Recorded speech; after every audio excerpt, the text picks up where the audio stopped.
Assalamualaikum warahmatullahi wabarakatuh. Perkenalkan, nama saya Anissa Arsilia Aiman dari kelas 2 D3 ITA NRP 3120500024. Pada kesempatan kali ini saya akan membahas terkait handling request.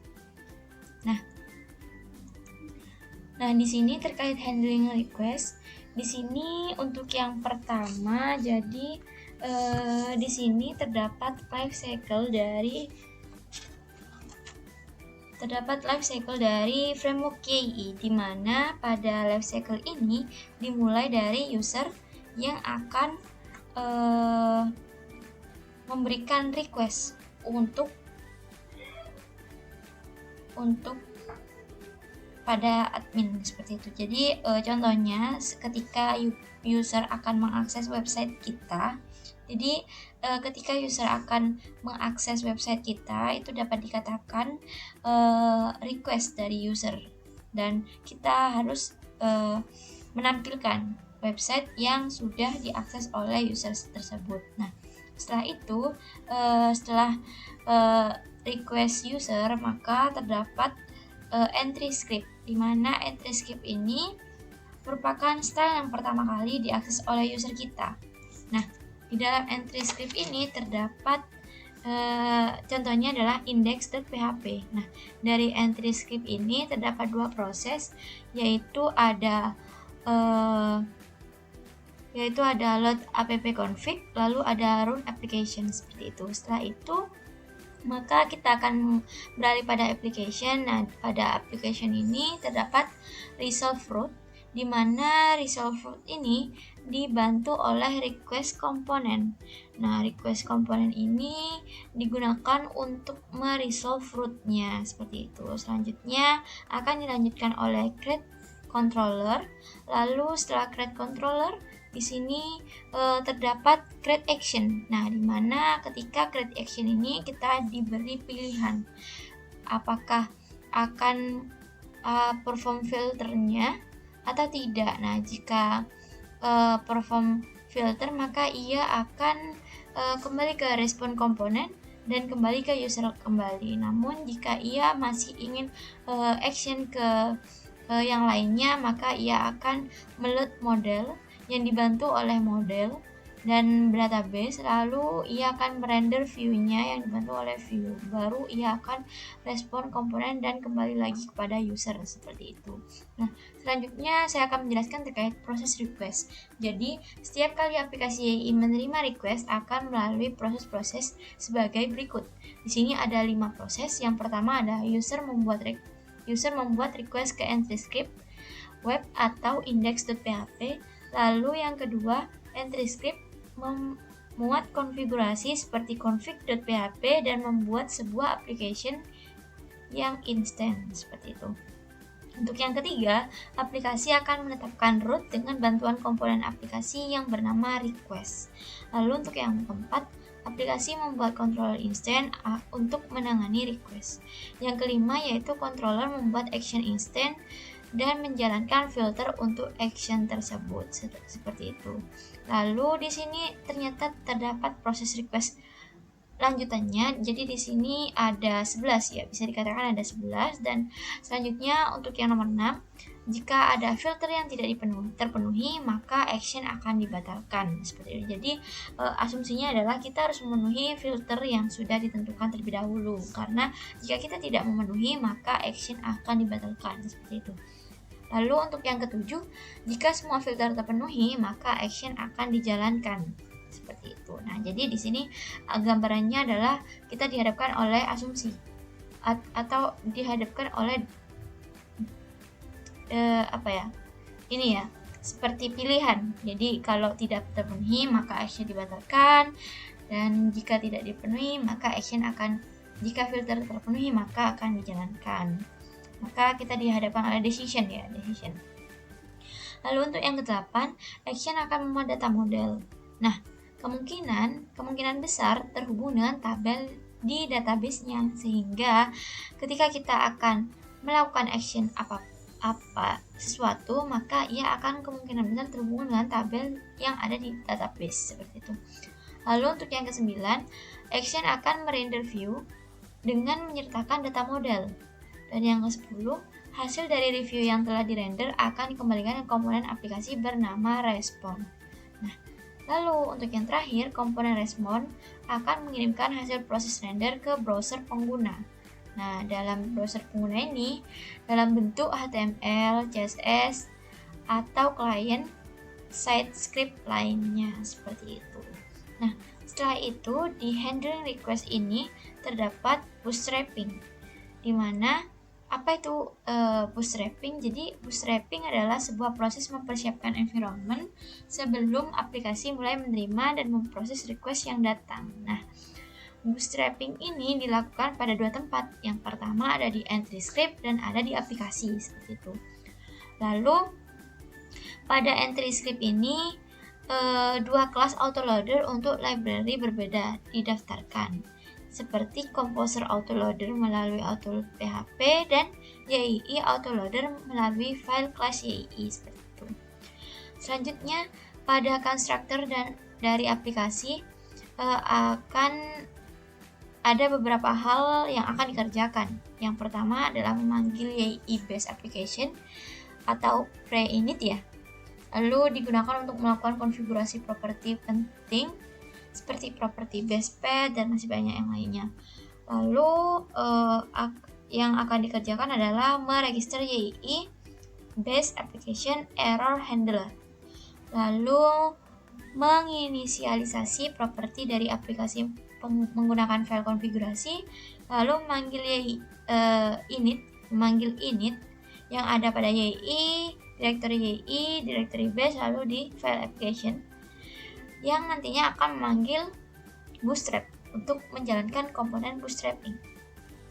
Lalu mengincludekan file extension manifest vendor manifest yang berada di directory vendor YII soft lalu di file extension.php. Setelah itu membuat dan menjalankan komponen aplikasi atau modul yang dideklarasikan pada properti bootstrap dari aplikasi seperti itu.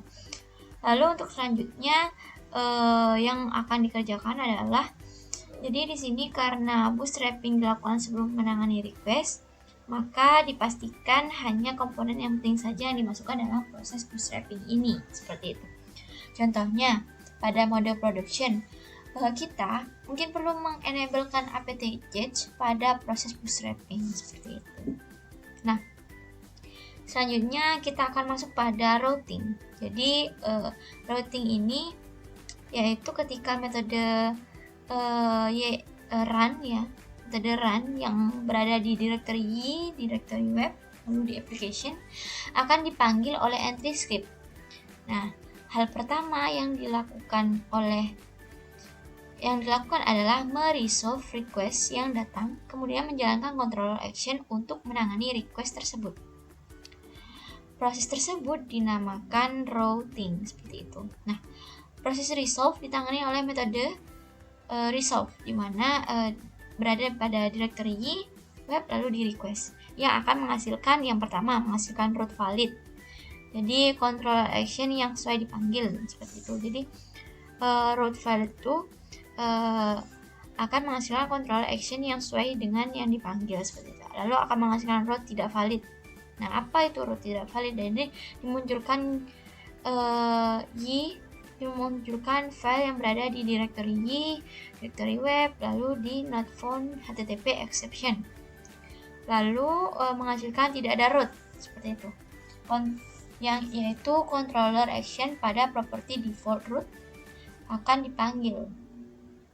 Setelah itu, catch all root adalah kondisi spesial di mana semua request akan diarahkan ke sebuah controller action. Misal, aplikasi sedang dalam fase maintain seperti itu.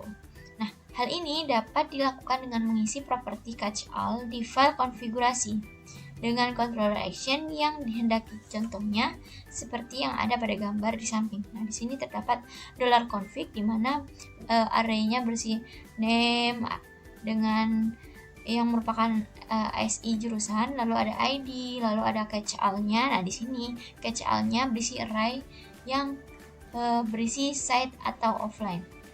Seperti itu. Nah, selanjutnya kita akan membahas request. Jadi, untuk request itu direpresentasikan dalam bentuk objek y/web/request seperti itu, yang di dalamnya terdapat informasi seperti parameter dari request, lalu ada HTTP readers dan ada cookies dan masih banyak yang lainnya sebenarnya. Nah, parameter dari request ini bisa didapat dengan memanggil metode get yang berada di directory y web request, lalu metode post yang berada di directory web dan file request itu, yang akan mengembalikan nilai $get atau $post. Contohnya, ketika $get sama dengan y, $app request get seperti itu. Nah, di sini contohnya lagi, di sini sama, namun di sini terdapat isi dari get yaitu ID. Nah, jika post maka akan seperti ini. Lalu jika $name yang requestnya adalah post, maka di dalamnya akan berisi name seperti itu. Nah, selanjutnya untuk request lagi di sini kita dapat melihat metode HTTP yang digunakan oleh sebuah request melalui fungsi seperti di bawah ini. Seperti ini ya. If y app request is ajax, is get, is pot. Nah, ini contohnya dari metode HTTP yang digunakan oleh sebuah request itu melalui fungsi-fungsi seperti yang ada di ini ya. Lalu untuk informasi HTTP header dari sebuah request dapat diakses melalui properti di web request headers. Contohnya seperti yang ada pada gambar di sini, yang ada pada tulisan di sini. Lalu di sini kita juga dapat melihat hostname dan alamat IP komputer pengguna melalui perintah ini. Jadi terdapat perintah atau terdapat sintaks $user hostname, lalu y app request user host. Begitu juga jika melihat IP, yaitu $user IP sama dengan y app request dan lalu user IP seperti itu.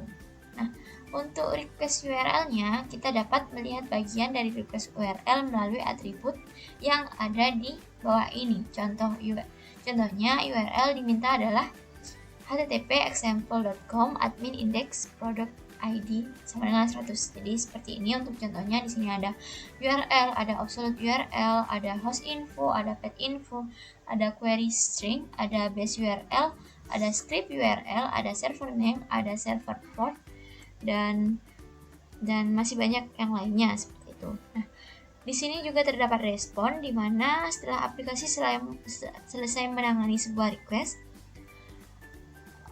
maka ia akan dibuat dan dikirimkan ke pengguna. Lalu objek respon ini berisi informasi seperti HTTP status code, HTTP headers dan body. Untuk menambahkan informasi pada HTTP header dapat kita lakukan dengan memanipulasi properti seperti yang ada pada contoh di bawah ini, seperti ini.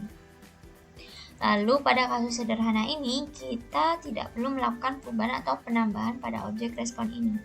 Aplikasi Y sudah membuat objek ini secara otomatis melalui return value dari control action seperti itu. Contohnya pada gambar di samping ini. Jadi di sini terdapat kelas public function yaitu action index yang berisi return yaitu $this render index seperti itu. Nah, selanjutnya kita akan membahas session dan cookies, di mana pada PHP murni session dan cookies dapat diakses melalui variabel global, yaitu $_session dan $_cookie. Nah, pada YII, session dan cookies dikelola dalam sebuah objek kelas yang dapat diakses melalui variabel. Untuk session dapat diakses melalui ini ya, y app session. Lalu untuk cookie dapat diakses melalui y app request cookie dan y app respond cookie seperti itu. Nah, karena selanjutnya ada latihan, mungkin itu saja terkait penjelasan dari handling request ini. Kurang lebihnya mohon maaf. Wabillahi taufiq wal hidayah. Wassalamualaikum warahmatullahi wabarakatuh. Terima kasih.